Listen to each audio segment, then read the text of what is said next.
বন্ধুরা, আজ নিয়ে আসলাম আমার সবথেকে প্রিয় ফল। আশা করি এটা প্রায় সকলেরই পছন্দের একটি ফল, আম। এই আমের সিজনে আম ডেইলি যদি ঘরে না থাকে তাহলে আমার মনটা খুবই খারাপ হয়ে যায়। কিন্তু প্রত্যেক দিন আম খেতে খেতে ভাবলাম আজ আম দিয়ে কিছু একটা রেসিপি বানানো যাক। তাই আজ আম দিয়ে একটি রেসিপি বানাচ্ছি আর ভাবলাম আপনাদের সাথেও শেয়ার করে দিই। এখানে আমি দুটো আম নিয়েছি, হিমসাগর আম নিয়েছিলাম। প্রথমে আমি হাফ কাপ সুজি আর হাফ কাপ দুধ একসঙ্গে মিশিয়ে রেখে দিয়েছি। তারপর দুটো আম এবার খোসা ছাড়িয়ে নিচ্ছি। খোসা ছাড়িয়ে আমি এটাকে মিক্সিতে পেস্ট করে নেব। কার কার আম ভালো লাগে না কমেন্টে জানাবেন তো। আমার তো মনে হয় না এমন কেউ আছেন যে আম খেতে ভালোবাসেন না। সবার প্রিয় একটি ফল আম।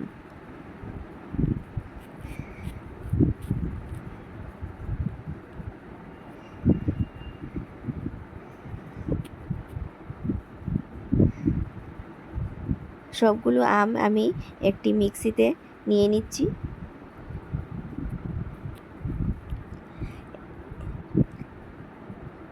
দেখুন, সবগুলো আম আমি একটি স্মুথ পেস্ট বানিয়ে নিয়েছি।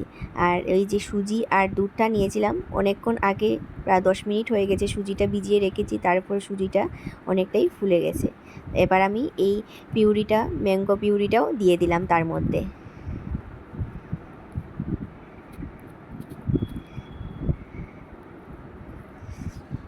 দেখুন, আমার বাটিটা ছোটো হয়ে গেছিলো, তাই আমি অন্য একটা বাটিতে নিয়ে নিলাম। দিয়ে দিয়েছি অল্প একটু লবণ, আর দিয়ে দিয়েছি হাফ কাপ চিনি, হাফ কাপ ময়দা, আর কিছুটা পরিমাণে প্রায় হাফ কাপের মতোই নারকেল।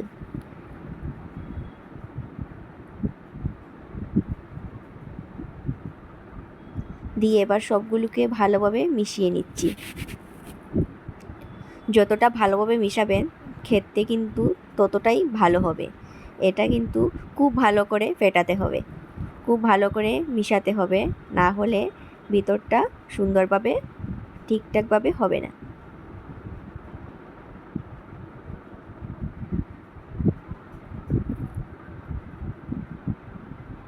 তারপর আমি দিয়ে দিলাম আরও হাফ কাপের মতো চালের গুঁড়ো। ভালোভাবে মিশিয়ে রেখে দিচ্ছি 10-15 মিনিটের জন্য। 10-15 মিনিট পর আমি দিয়ে দিচ্ছি এখানে অল্প একটু বেকিং পাউডার আর হাফ চামচের মতো মৌরিটা দেওয়ার ফলে ফ্লেভারটা কিন্তু খুব সুন্দর আসে। এবার আবার সবগুলো ভালোভাবে সুন্দর করে মিশিয়ে নিয়েছি। দেখুন, এভাবে হবে।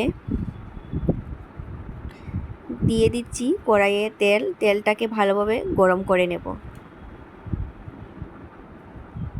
তেলটা ভালোভাবে গরম হওয়ার পর চুলার ফ্লেমটা লো টু মিডিয়ামে রেখে আমি এটি বড়ার আকারে দিয়ে দিচ্ছি।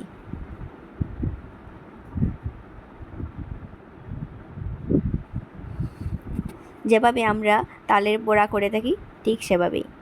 এটাকে বলে ম্যাঙ্গো আমের ফুলুরি।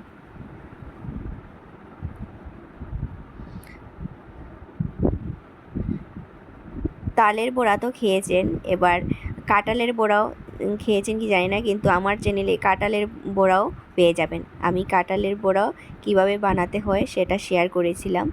আর এবার দেখাচ্ছি ম্যাঙ্গোর বড়া, আমের ফুলুরি। বানিয়ে খেয়ে দেখবেন, খুব ভালো লাগে। সব সময় তো একই ধরনের বকফুল পাটিসাপটা সব সময় তো খাওয়া হয়, কিছু অন্য কিছু বানিয়ে খেতেও তো মন চায়। তাই এভাবে বানিয়ে দেখবেন, নিত্য নতুন খাবার ভালো লাগে। আর সবাইকে খাইয়ে দেখবেন, সবাই প্রশংসা করবে।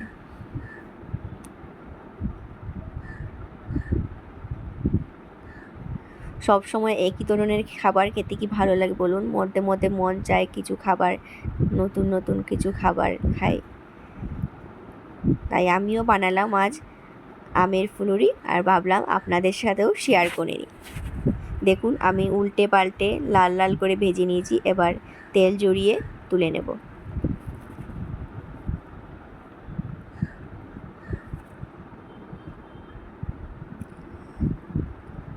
দেখতেই পাচ্ছেন কি সুন্দর মোচমোচে হয়েছে।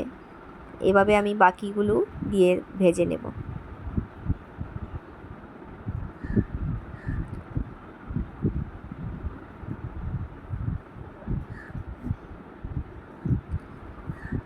বন্ধুরা, আমার ভিডিও আপনাদের কেমন লাগে প্লিজ কমেন্টে জানাবেন। আর কেউ যদি নতুন বন্ধু ভিডিওটা দেখে থাকেন তাহলে আমার চ্যানেলটাকে সাবস্ক্রাইব করে আমার পাশে থাকবেন, সেটাই অনুরোধ রইল আপনার কাছে। আর যদি ভিডিওটা ভালো লেগে থাকে তাহলে একটা লাইক করতে ভুলবেন না। এইভাবে দেখুন আমি সবগুলো বড়া ভেজে নিচ্ছি। গরম গরম চায়ের সাথে আমের ফুলুরি দিয়ে সন্ধ্যার সময় চা খাবেন, আড্ডাটা পুরো জমে যাবে। ঝটপট তৈরি হয়ে যায় এই আমের ফুলুরি। এখনও আম আছে মার্কেটে, এখনও আম পাওয়া যাবে, তাই আম থাকতে থাকতে একদিন নিশ্চয়ই ট্রাই করে দেখবেন। আর যদি বানান তাহলে আমাকে জানাবেন।